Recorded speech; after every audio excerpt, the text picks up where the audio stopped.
নমস্কার বন্ধুরা, আমি গৌরব। তো অনেকদিন পরে নতুন একটা ভিডিও নিয়ে চলে আসলাম। তো গ্রুপটা দেখছি অনেকটা শান্ত আছে, তো তার জন্য দেখছি একটা যেটা আপনাদের প্রয়োজনীয় একটা ভিডিও সেটা নিয়ে আসলাম। তো আমরা যারা সরষের খোল দিয়ে গাছ করব, তো তারা কিন্তু এখন থেকে যদি মাটি প্রস্তুত করি, তাহলে কিন্তু আমাদের কিন্তু ওই যখন আমরা ফেব্রুয়ারি এন্ডে কি মার্চে এখন গাছ বসাবো, তখন কিন্তু আমাদের কিন্তু অতটা সমস্যা হবে না। কারণ ওই সময়টা কিন্তু পচতে অনেকটাই দেরি হয়, গাছের গ্রোথ সেরকম ভালো হয় না। তো প্রথমে একটা ওয়ার্নিং দিয়ে রাখি, যারা খেতে বসে ভিডিওটি দেখছেন তারা ভিডিওটি স্কিপ করে যান, কি পরে দেখবেন, কারণ ব্যাপারটা পরে বুঝতে পারবেন কেন বলছি।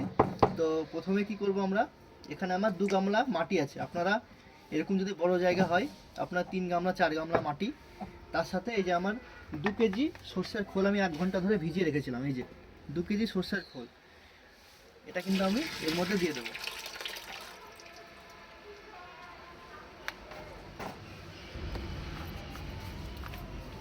পড়ছে না, গেল রে। তো ওটা উল্টালাম, তা পড়লো না, তো হাতে করে আমাকে হাত লাগাতেই হলো। এই যে খোলটা কিন্তু পুরোপুরি গলেনি এখনো, এটা কিন্তু আমি দিয়ে দেবো, কারণ এটা এমনিতেই 2-3 মাস পচবে। এই যে এই 2 কেজি সর্ষের খোলে আপনার মোটামুটি 6-7টা গামলা কিন্তু রেডি হয়ে যাবে। 100 টাকার গামলাগুলো 6-7টা গামলা আরাম করে রেডি হয়ে যাবে। সিজনের শুরুতে বেশি খোল মেশাতে যাবেন না, যতটা পারবেন অল্প দেবেন। যেটা আপনার পদ্মের সিজন জুন জুলাই মাস, সেই সিজনে আপনারা 500 গ্রাম 600 গ্রাম খোল দিলেও গাছের কোনো ক্ষতি হবে না। কিন্তু তার আগে কিন্তু বেশি খোল মেশাবেন না, ওই 250, খুব জোর হলে 250, মানে চেষ্টা করবেন 200 গ্রাম খোল মেশানো।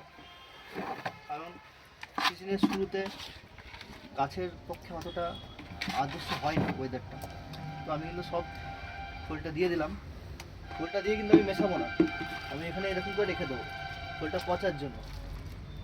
এখন মাটির সাথে যদি মিশিয়ে দিই তাহলে অসুবিধা আছে। তো এটার উপরে কিন্তু আমি আর একটা মাটির লেয়ার দিয়ে দেবো। যদি না দিই তাহলে কী হবে সেটা আমি পাশের গামলা দেখাচ্ছি। এটা আমার পাশে রেডি করা আছে, এই যে দেখছেন কতগুলো ম্যাগেট হয়ে গেছে।